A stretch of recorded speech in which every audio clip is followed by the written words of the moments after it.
survived yet another storm, but this time around it had nothing to do with politics.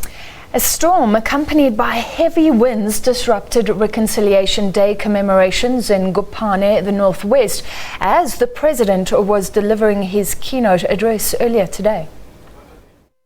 Strong winds descending on Gopane, blowing away the marquee at which an event to mark the Day of Reconciliation was held.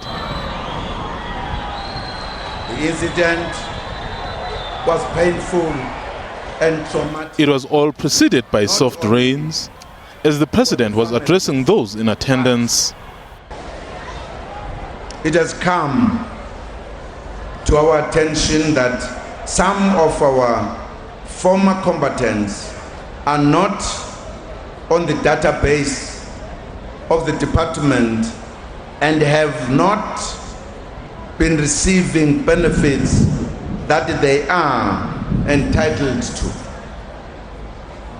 It becomes a sore point that the former members of apartheid forces against whom they fought receive these benefits.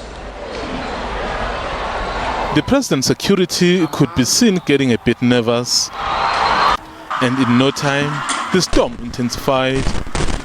Pandemonium broke out as the marquee was uprooted.